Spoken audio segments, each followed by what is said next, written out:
Sa mundong puno ng ingay at pagod, maligayang pagdating sa ating channel. Isang lugar kung saan maaari kang humiga, magpahinga, at makinig sa mga kwentong magdadala sa iyo sa iba't ibang mundo.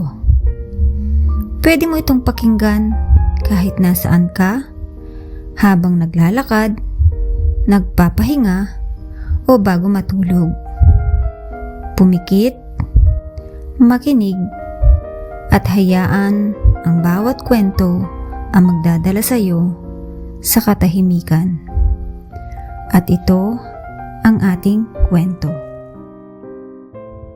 Balang araw, iaahon kita sa hirap, ma, pangako. Ito ang salitang binitiwan ni Carlo habang nakaupo sila sa labas ng maliit nilang bahay. Ngumiti lang ang nanay niya. Hindi mo kailangang gawin yan, anak. Basta maging mabuti kang tao. Pero sa murang edad, alam na ni Carlo kung gaano kahirap ang buhay nila. Ang tatay niya matagal nang wala. Ang nanay niya araw-araw nagtitinda sa palengke. Minsan, kahit may sakit, lumalabas pa rin dahil kung hindi, walang kakainin.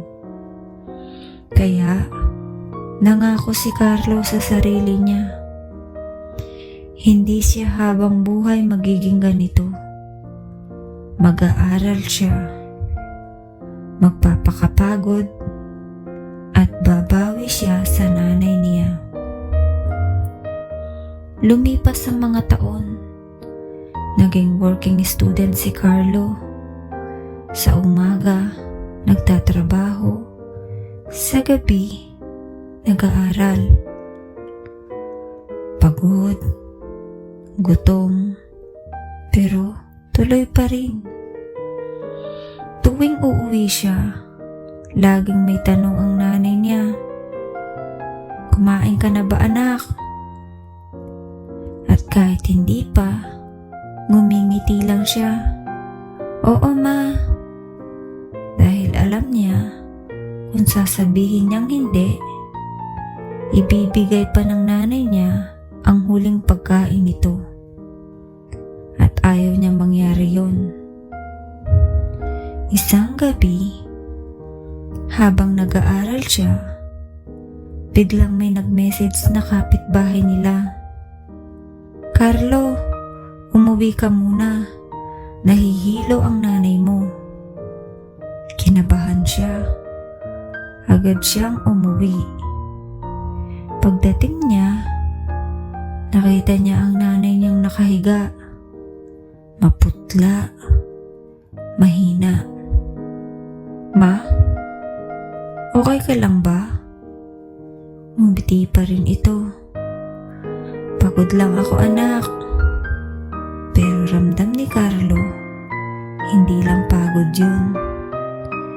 Pinilit niyang dalhin ito sa doktor. Pero kulang ang pera. Bukas na lang, anak, sabi ng nanay niya. Hindi, ma, kailangan ngayon na. Pero wala siyang magawa. Wala siyang sapat na pera. At yun ang unang beses na naramdaman niyang hindi sapat ang lahat ng kanyang ginagawa. Kaya, kinabukasan, mas lumala ang kalagayan ng nanay niya. Doon pa lang siya nakapunta sa ospital. At doon nila nalaman, malubha na ang sakit. Kailangan ng malaking halaga para sa gamutan. Parang gumuho ang mundo ni Carlo.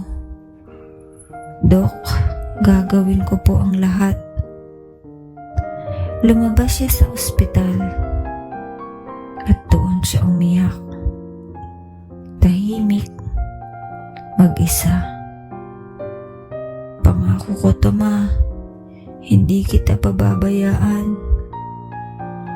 Simula noon, hindi na nakatulog ng maayos si Carlo. Nagdoble, tripleng trabaho. Kahit anong racket pinasok niya.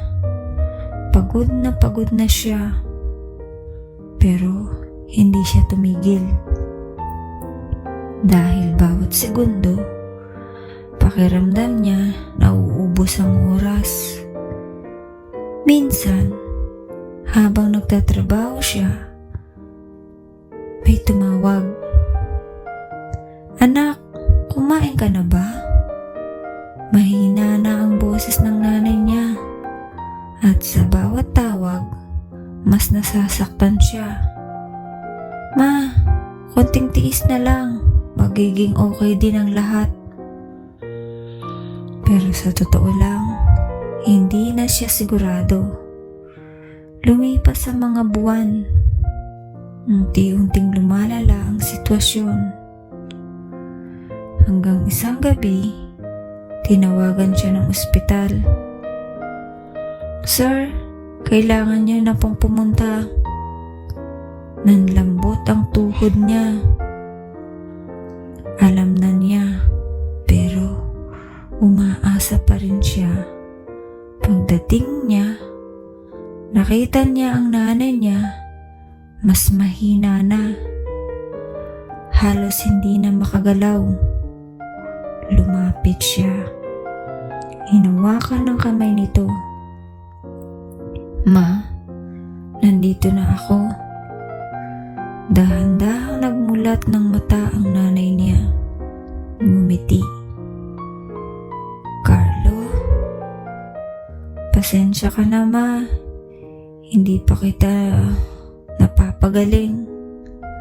Umiling ang nanay niya. Hindi yan ang mahalaga. Napaluha si Carlo. "Ma, konting panahon pa. Aayusin ko lahat." Ngumiti uli ang nanay niya. Pero sa pagkakataong iyon, may lungkot. "At kahit hindi na, okay lang. Masaya na ako." Hindi matanggap ni Carlo. "Hindi, Ma. May pangako pa ako sa'yo." Mahinang hinawakan ng nanay niya ang kamay niya. "Natupad mo na, anak." "Hindi pa, Ma. Hindi pa kita naiaahon." Umiling ito. "At hindi pera ang kailangan ko." Tumulo ang luha ni Carlo. "Kundi ikaw. Yung oras mo. Yung presensya mo." Parang tinamaan siya. Bigla siyang naalala lahat ng pagkakataong kung hindi siya umuwi. Lahat ng tawag na hindi siya nasagot. Lahat ng oras na pinili niyang magtrabaho para sa panghakong balang araw. At doon niya na-realize na habang hinahabol niya ang future, unti-unti niyang nawawala ang present. "Ma, nandito na ako. Hindi na kita iiwan." Ngumiti ang nanay niya at marahang sinabi, "Salamat, anak." At sa huling pagkakataon, pumikit ito. Tuluyan. Ma, sandali lang. Ma." Pero wala na. Tahimik na ang lahat. At doon, nabasag ang puso ni Carlo. Lumipas ang mga araw. Tahimik na ang bahay. Wala na nagtatanong kung kumain na siya Wala na naghihintay sa kanya gabi-gabi. At kahit anong sipag niya ngayon, at kahit anong pera ang kitain niya, wala na siyang mabibigyan. Isang gabi, habang nag-iisa siya, binuksan niya ang lumang bag ng nanay niya. May nakita siyang maliit na papel, sulat ng kamay ng nanay niya. Proud ako sa iyo, anak. Kahit wala pa tayong pera, pakiramdam ko ang yaman-yaman ko dahil sa iyo. Hindi niya napigilan ang sarili niya. Umiyak na ito, hindi dahil sa lungkot lang, kundi dahil sa katotohanan. Minsan, hindi pera ang sukatan ng pagmamahal. Hindi balang araw, kundi ngayon. At doon niya natutunan ang pinakamahalagang aral.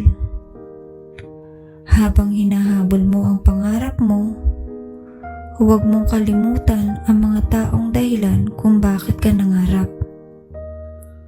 Dahil balang araw, na kahit anong tagumpay ang makuha mo, kung wala na sila, hindi na rin ito magiging sapat. Kaya, kung may taong mahal ka ngayon, lapitan mo. Iparamdam mo na mahal mo sila. Hindi bukas, hindi balang araw, kundi ngayon. Dahil minsan, ang pinakamabigat na pangako ay yung pangakong hindi mo na matutupad. Maraming salamat sa pakikinig. Sana ay nakatulong ang kwentong ito para mapahinga ang iyong isipan. Kung nagustuhan mo, huwag kalimutan mag-subscribe para sa mas marami pang kwento. Hanggang sa muli, paalam!